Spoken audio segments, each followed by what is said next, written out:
It's Patrick Hutzel from intensivecarehotline.com with another quick tip for families in intensive care.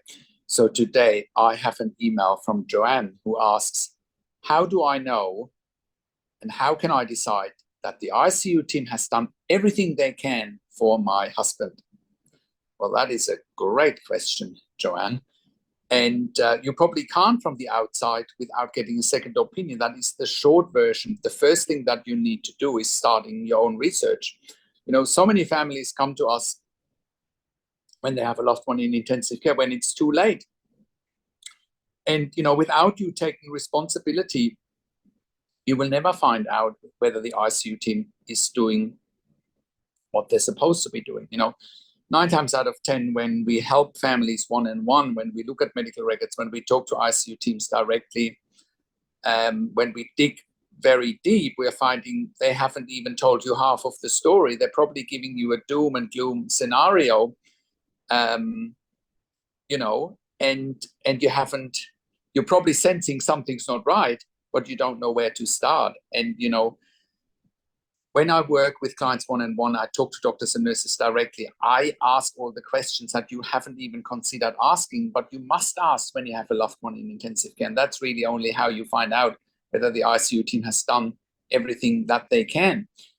I have just done a YouTube live earlier in the week, how to handle doom and gloom scenarios from ICU teams when your loved one is in ICU. I encourage you to watch the live stream, you know, with some tips and strategies as well. However, the bottom line is this: unless you're digging really deep, you'll never find out. The biggest challenge for families in intensive care is that they don't know what they don't know. They don't know what to look for. They don't know what questions to ask. They don't know their rights, and they don't know how to manage doctors and nurses in intensive care. You know, I can confidently say that since we started intensivecarehotline.com in 2013, I can say without the slightest hint of exaggeration that we have saved lives here at intensivecarehotline.com. And you can verify that by clicking on our testimonial section, or by watching our podcast or listen to our podcast where we interviewed clients to verify that. So, and that's exactly how families have found out that the intensive care team isn't doing everything they're supposed to be doing, because we obviously educated the families and what can be done, and then we put the pressure back on ICU teams successfully. You know, so that is what we are doing here at intensivecarehotline.com, and we're always opening our clients' eyes to how much information has been withheld from them. You know, I have worked in intensive care for nearly 25 years in 3 different countries, where I also worked as a nurse manager for over 5 years. And I've been consulting and advocating for families in intensive care since 2013. And, you know, I know exactly what to look for. I know exactly what questions to ask, so that you can make informed decisions, have peace of mind, control, power, and influence. And every single time we're talking to doctors and nurses directly, or we're looking at medical records, we're always finding something. As a matter of fact, many things that you haven't been informed about, you didn't know, right?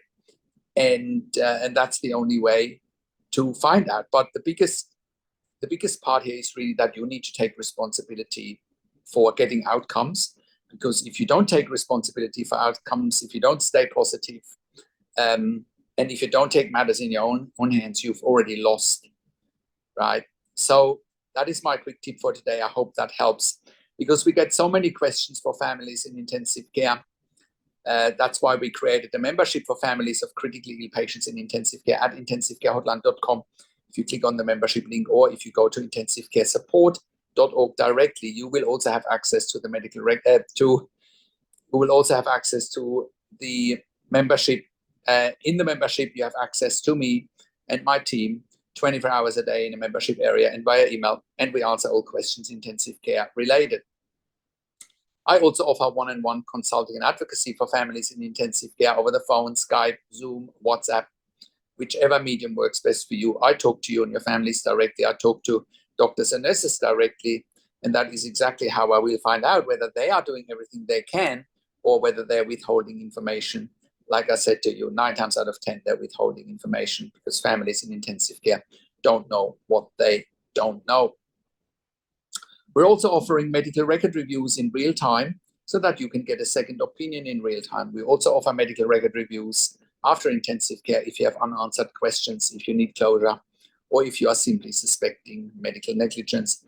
And I also represent you in family meetings with intensive care teams. So once again, that your loved one gets best care and treatment every single time. And I also strategize with you whether you should even go into a family meeting with intensive care teams. That is also a critical question to ask. Now, at all of that you get at intensivecarehotline.com. Call us on one of the numbers on the top of our website or send us an email to support@intensivecarehotline.com. You can also schedule a free 15-minute call with me by clicking on the Make an Appointment section on our website. If you like my videos, subscribe to my YouTube channel for regular updates for families in intensive care. Click the like button, click the notification bell, share the video with your friends and families, and comment below what you want to see next, what questions and insights you have. Thank you so much for watching. This is Patrick Hutzel from intensivecarehotline.com, and I will talk to you in a few days. Take care for now.